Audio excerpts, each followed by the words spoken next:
건담이라는 콘텐츠를 만든 사람은 일본의 애니메이션 감독인 토미노 요시유키입니다. 그런데 토미노 감독은 자신의 창조물 중 최고로 가는 건담을 별로 좋아하지 않는 듯합니다. 정확히 말하면 애증관계라고 할 수 있겠죠. 오늘은 토미노 요시유키라고 하는 사람을 연구해보려고 합니다. 토미노 감독이 건담을 싫어하는 이유는 창작자로서의 의도대로 결과물이 안 나오기 때문이라 생각합니다. 본인은 전쟁의 참혹함을 이야기하는데 사람들은 건담이라는 로봇과 캐릭터에 열광할 뿐이며 스폰서는 잘 팔리니까 시리즈를 계속 만들려고만 하는 바람에 스트레스를 받는 것이죠. 그가 전쟁을 부정하는 이유는 유년기의 기억에 있습니다. 그는 1941년생입니다. 어렸을 때 아버지가 운영하는 공장에서 노는 것이 행복한 아이였죠. 하지만 그 공장은 2차 대전 때 가미가제 특공대를 위한 여합복 특공병기를 개발하는 곳이었죠. 시일이 지난 후 철이 든 토미노 감독은 깜짝 놀랐습니다. 그리고 아버지에게 따졌죠. 어떻게 이런 걸 만들 수 있냐고. 그러자 아버지는 대답합니다. 이렇게 하지 않았으면 나도 전쟁에 끌려갔을 것이라고. 그러면서 2차 대전 일본 제국은 자랑스러운 국가라고 대답했죠. 토미노 감독에게 이런 아버지는 복잡한 존재였습니다. 본인은 나가고 싶어하지 않은 전쟁을 자랑스럽게 여기는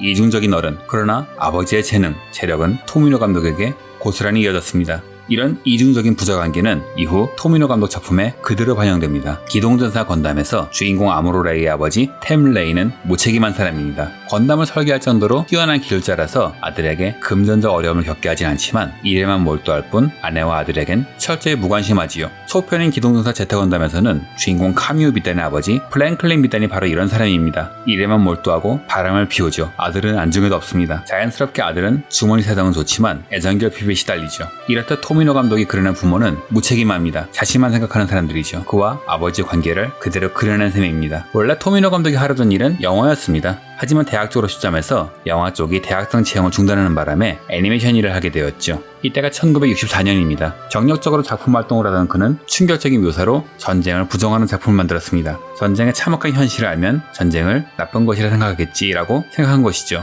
본인이 총감독이 된 첫 작품 무적철인 전보트에서는 지구를 지키려는 진 가문을 지구인들이 박해하는 내용이 나오죠. 그럼에도 그들은 지구를 지키기 위해 싸우지만 결국 주인공 카페이를 제외한 일가족은 모두 명을 달리합니다. 두 번째 작품인 무적강인 나이탄3는 밝은 내용처럼 보이지만 아버지가 개발한 메가노이드가 인류를 위협하는 과정에서 일어나는 사건을 기판합니다. 이는 당시 일본 사회에서 벌어지는 사회 문제를 풍자한 것이었죠. 그리고 세 번째 작품이 바로 기동전사 건담입니다. 이 작품만큼 전쟁을 철저하게 부정한 일본을 부정한 작품은 없습니다.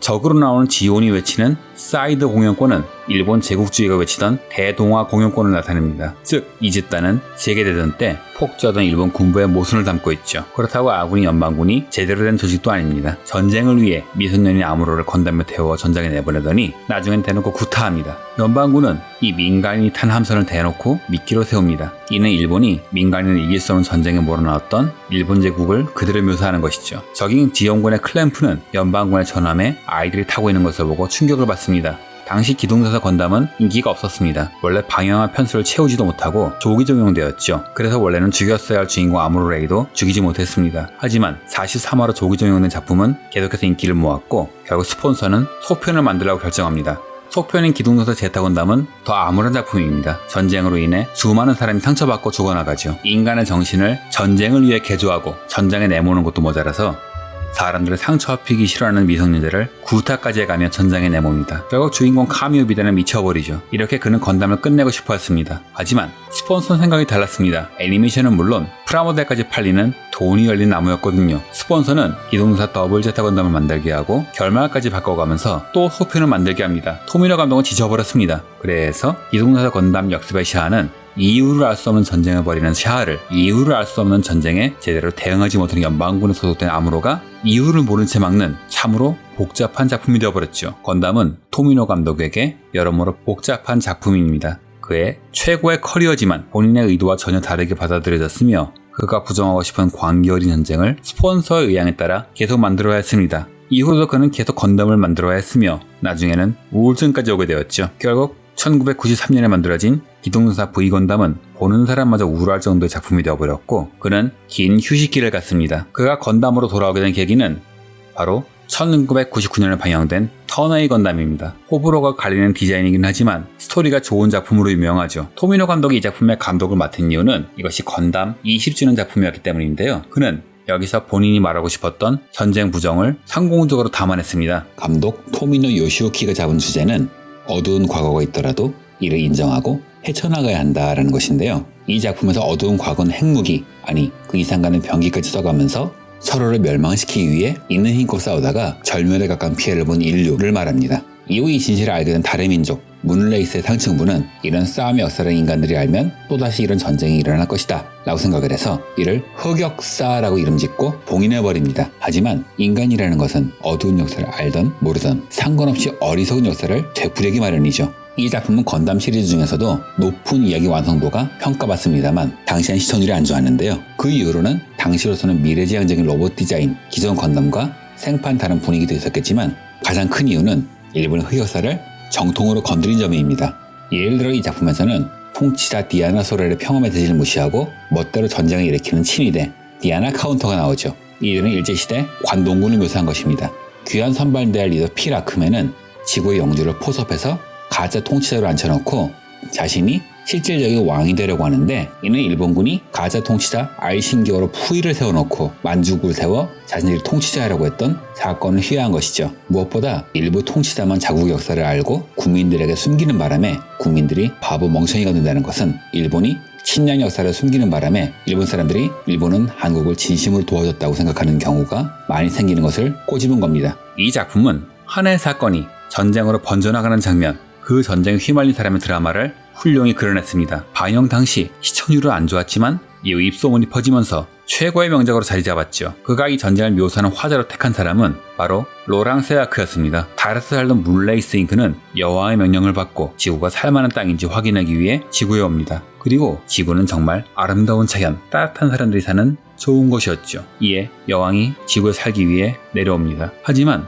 앞에서 말했듯 여왕이 평화 메시지를 갖고 있어도 부하들의 생각은 달랐습니다. 이렇게 메시지는 서서히 뒤틀리고 오해가 발생하더니 결국 전쟁이 벌어지면서 지구와 달의 관계는 험악해집니다. 주인공 로랑 세아크는 기존의 건담 캐릭터와는 많이 다릅니다. 기존 건담의 경우 토미노 감독은 참혹한 전쟁을 묘사해서 사람들이 전쟁에 정이 떨어지게 하려고 했죠. 하지만 이 작품은 다릅니다. 로랑은 아무로와 카뮤처럼 전쟁에 휘말린 채 괴로워하지 않습니다. 양쪽이 화해할 길을 끊임없이 찾고자 노력했고 결국 양쪽이 화합하면서 살 수 있는 평화로운 세상을 만들어냅니다. 이것이 기존 건담 주인공과 가장 큰 차이점이겠지요. 이를 상징하는 장면이 두 가지 있습니다. 하나는 핵무기로 운석을 파괴할 때 일이죠.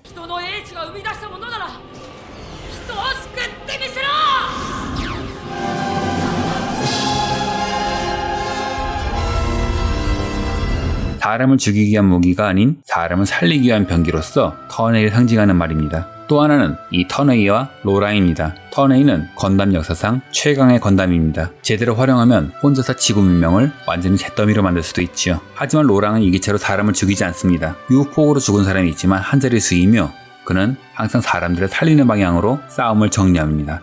그가 보내는 메시지는 다음과 같습니다. 나는 달의 민족이지만 지구 여러분 사랑합니다. 달의 여러분, 지구 사람들은 좋은 사람들입니다. 그러니 싸우지 말고 사이좋게 지내요. 토미노 감독은 수십 년 만에 본인이 전달하고 싶은 메시지를 전달하는 데 성공했습니다. 그만큼 로랑은 중요한 캐릭터죠.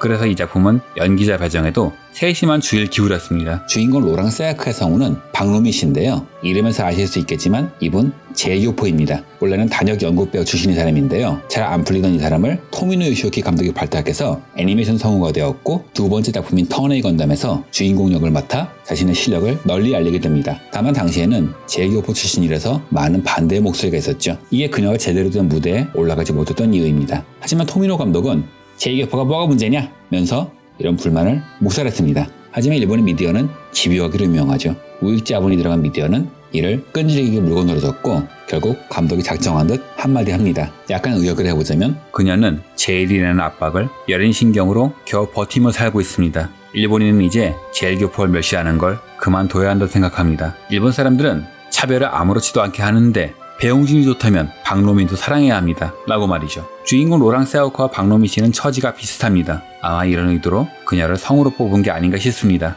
최근 기동도사 건담 섬광의 하사유가 개봉했습니다. 이 작품은 스폰서에 지진 토미노 감독이 이라면 애니메이션으로 못 만들 거란 생각으로 1989년에 쓴 소설의 원작인데요. 주인공 기체는 프라모델로 만들기 힘든 작품이고 주인공은 역스버시아에서 비호감으로 찍힌 하사요이 노아 그리고 다른 등장인물들도 인격적으로 제대로 된 사람들이 아니죠. 스토리도 비극적입니다. 그런데 이 작품은 결국 2021년 극장판 애니메이션으로 만들어지는데요.